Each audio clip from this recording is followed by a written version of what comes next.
Let's look at the preposition idir in Irish. It means either both or between, and it's used in loads of useful phrases. For example, Tá mé idir dhá chomhairle faoi sin. I'm in two minds about that.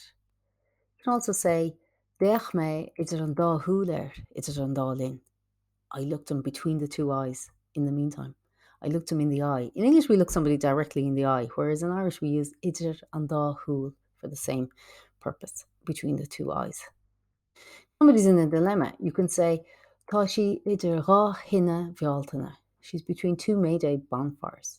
Now, a bonfire was traditionally lit on Lá Bealtaine, and the cattle were often driven between two May Day bonfires as part of some ritual. And this has some connection, and I'm not sure exactly how, to being in a dilemma.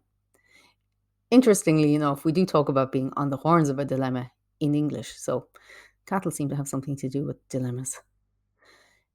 In any case, idir, as I said at the very start, can be used to mean both. Let's look at some examples of this. Bhí idir chalíní agus bhuachalaí sa rán. Bhí mé idir ghóra agus ghol. I was both laughing and crying. There were both girls and boys in the class. And notice when we use it to mean both, that it causes a sound change. There's lenition. The letter H is inserted. A couple more examples. Bhí mé idir thugra agus dáríre. Bhí idir ghailta agus cháirde ag amánis.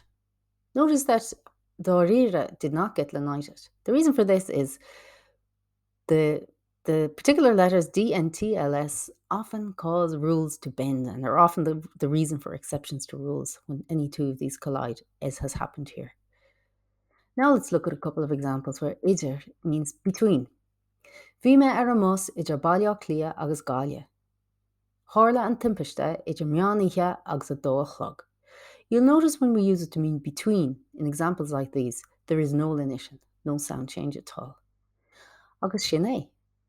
Here's a couple of nice expressions using the preposition idir. Tá sé agat anois. You have it now.